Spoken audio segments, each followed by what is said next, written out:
Olá pessoal, me chamo Luana Cris e hoje vamos falar sobre o assunto a evolução dos seres vivos. Vamos falar, como que surgiu as primeiras hipóteses e as primeiras teorias a respeito disso. Vamos lá? Bem, primeiramente o objetivo específico dessa aula é discutir a evolução e a diversidade com base nas teorias evolucionistas, comparar as ideias evolucionistas de Lamarck e Darwin e identificar semelhanças e diferenças entre essas ideias e sua importância para a diversidade biológica. O tema desta aula é evolução dos seres vivos e os conteúdos que abordaremos são fixismo, lamarckismo e darwinismo. Bom, lá na antiguidade, os primeiros pesquisadores começaram a se questionar a respeito da diversidade das espécies, tendo em vista que, durante muito tempo, os únicos seres a habitar os mares eram os seres unicelulares. Tá, mas e como explicar então a diversidade dos organismos, Como as bactérias, os fungos, as algas, as plantas e os animais, incluindo o homem. Sendo assim, começou a buscar a resposta da seguinte pergunta: como que surgiu as espécies? Como explicar a existência de tantos seres vivos diferentes? As espécies são seres imutáveis ou não? E a partir disso começaram a surgir hipóteses, ou seja, as hipóteses só para explicar que não tem base nenhuma científica, é somente uma ideia. Bem, antes de abordarmos sobre as teorias evolucionistas, temos que dar uma pequena introdução sobre o fixismo. Afinal de contas, as teorias evolucionistas só existem porque elas não se conformaram com as hipóteses propostas pelo fixismo. E, primeiramente, o fixismo surgiu no século XVIII, no qual era uma doutrina religiosa ou teoria filosófica. E logo as espécies haviam sido criadas por uma entidade superior, da forma como se apresentava, ou seja, um poder divino era mais baseado na ideia do criacionismo, a história que temos na Bíblia. E que os seres vivos eram imutáveis, ou seja, que não sofrem mudança. Eles acreditavam que uma possível mudança poderia ocorrer, só que por meio de uma catástrofe. E um grande defensor disso era o filósofo grego Aristóteles, como também Lamarck, só que através de experimentos lá na frente ele mudou sua opinião. Durante o século XVIII, o fixismo foi uma ideia muito bem aceita pela sociedade. Porém, alguns pesquisadores começaram a achar absurdo a ideia de que as espécies não mudavam. E a partir daí surgiu o evolucionismo, onde dizia que os seres não são imutáveis, mas que se modificam com o tempo. Cientistas acreditavam que seres vivos eram resultado de um lento desenvolvimento natural. Inclusive, o pesquisador Georges Louis Leclerc, através de estudos, concluiu que a vida tinha sido originada em vários moldes pré-estabelecidos e que o deslocamento dessas espécies para um novo habitat fazia com que esses moldes sofressem alterações. Aqui ao lado, coloquei duas imagens representando as duas vertentes, o fixismo e o evolucionismo, no qual mostra aqui o fixismo dizendo que as espécies nascem e com o tempo continuam do mesmo jeito. Já o evolucionismo não, diz que pode originar uma única espécie e que, através do tempo, elas vão se modificar. Uma das primeiras teorias que surgiu com base no evolucionismo foi o lamarckismo. Alfred Lamarck foi um pesquisador que forneceu uma explicação sistemática para a diversidade dos seres vivos, onde Lamarck também era meio termo, que acreditava que o poder divino tinha criado todas as espécies, porém ele não apoiava a ideia de que as espécies não evoluíam. E através do livro Filosofia Zoológica, propôs a lei do transformismo de algumas espécies. Entretanto, ele não aceitava a ideia da extinção.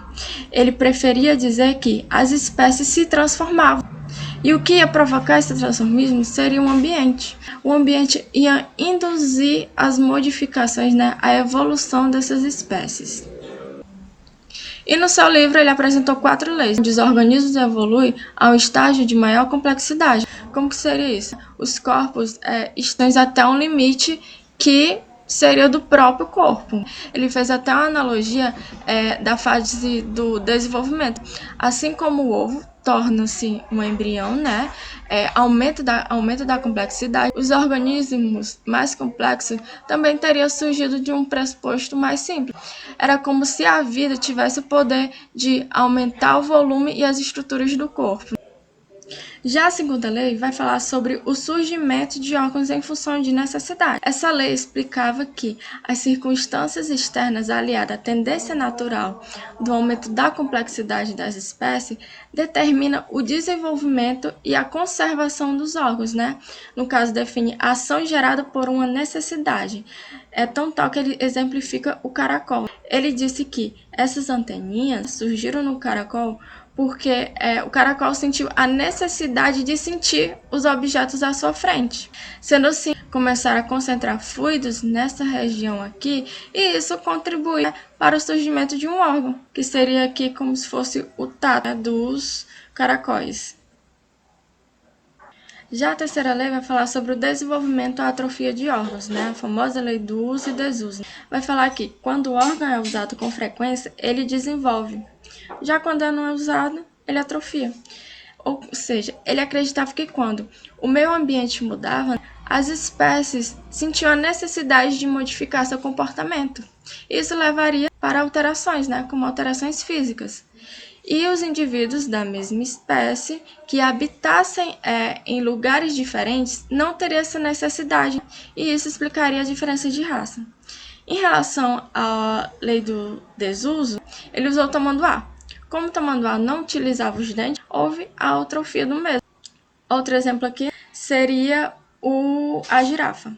Lembrando que esse exemplo da girafa não foi Lamarck que propôs. Foi uma pessoa aí que propôs esse exemplo do exemplo da girafa para ser mais didático.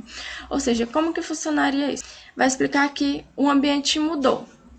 Como o ambiente mudou, começou a crescer árvores maiores, né, com copas mais altas. E ele dizia que as girafas, lá na origem da vida delas, tinham um pescoço pequeno. E a girafa, na necessidade de sobrevivência, de querer se alimentar, fazer esse esforço de esticar o pescoço para alcançar as copas mais altas. E nesse esforço que ela fazia constantemente, né, de esticar o pescoço, contribuiu para que ela tivesse esse pescoço grande aqui. Ou seja, ele disse que o meio ambiente, né, as modificações do meio ambiente iam modificar, né, iam fazer alterações físicas nos animais. E o fato da girafa ter adquirido essa característica fazia com que ela passasse nessa mesma característica para seus descendentes. Outro exemplo também é das cobras. Diziam que lá na origem da espécie da cobra, as cobras tinham pernas. E houve a mudança no meio ambiente, no qual fez com que as cobras sentissem a necessidade de se rastejar para passar por lugares mais estreitos. E como ela não utilizava mais as pernas, apenas se rastejava para passar por esses lugares, houve então a atrofia das pernas. Já a quarta lei vai falar sobre a herança do adquirido. A lei de transmissão dos caracteres adquiridos vai falar que as características que foram adquiridas são transmitidas aos seus descendentes. Ou seja, tudo aquilo que foi traçado, mudado na organização dos seres vivos, elas serão conservadas e transmitidas para as futuras gerações.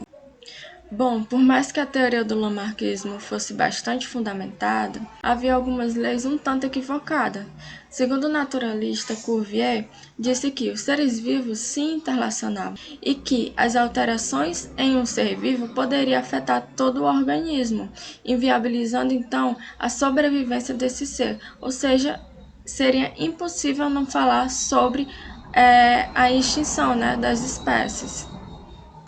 E por influência de Cuvier e outros pesquisadores foi que surgiu a teoria do darwinismo, onde em 1831 Charles Darwin iniciou uma viagem ao redor do mundo, e ele pôde observar de perto a diversidade das espécies. Observou também o crescimento populacional versus a produção de alimentos, onde ele viu que o crescimento populacional se dava em progressão geométrica e o alimento se dava em progressão aritmética, né? E com isso, né, ele viu que futuramente a humanidade poderia ter problema com escassez de alimento, já que a produção de alimento não ia suprir a demanda rápida do crescimento populacional e que a partir daí o ambiente começaria a selecionar as espécies mais aptas. Nesse caso, os seres mais aptos iam sobreviver. E galera, quando eu falo de espécies mais aptas, eu não estou falando das espécies que são mais fortes.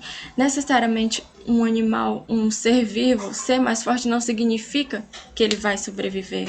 Quando eu falo em seres mais rápidos, é aquele que vão lutar pela vida e principalmente irão procriar, dar continuidade à sua espécie.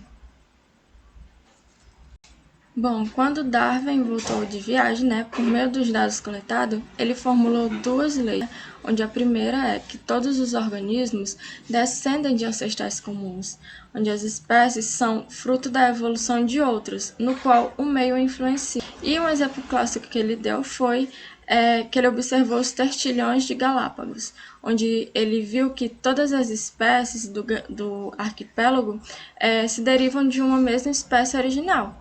Como pode observar aqui na imagem, apesar da forte semelhança, cada espécie de tertilhão tem um formato de bico característico. E para esse exemplo, ele propôs fatores evolutivos como o isolamento geográfico, como as ilhas de Galápagos são um pouco distantes uma das outras, impede meio que a imigração dessas espécies de uma ilha para a outra. E também ele falou sobre o ambiente, tendo em vista que cada ilha tem um clima diferente, uma fauna diferente, tudo isso vai contribuir no comportamento diferenciado de cada tertilhões, bem como para suas características físicas. Já a segunda lei vai ser sobre a seleção natural dos seres vivos, onde é o principal agente que atua sobre as variações dos indivíduos. Ele basicamente vai dizer que, quando o ambiente mudar, ele vai selecionar os indivíduos que saberão se adaptar. E o exemplo disso são das girafas. Ele falou que existiram dois tipos de girafa, uma com pescoço maior e outra com pescoço menor. E ele falou que, em algum momento, houve a mudança do ambiente e passou a crescer somente árvores maiores, o que dificultou para que as pequenas girafas pudessem se alimentar, E isso acabou ocorrendo, já que como havia árvores maiores, elas não conseguiam alcançar o alimento. E por conta disso, os mais aptos conseguiram sobreviver. E para finalizar, temos esse resumo aqui apontando as diferenças e a semelhança que ambas as teorias tiveram. E galera, quando a gente fala sobre essa parte do evolucionismo, não queremos dizer que Lamarck estava errado, tendo em vista que Darwin teve muito mais privilégio. Ele foi lá, fez a pesquisa de campo, teve contato, observou as espécies de perto. Ou seja, darwinismo ele veio meio que para fazer um estudo mais aprofundado das teorias de Lamarck. E para fixar o conteúdo, vou disponibilizar algumas questões sobre teorias evolucionistas que vai estar logo abaixo na descrição do vídeo. Essas foram as minhas referências. E é isso, obrigada!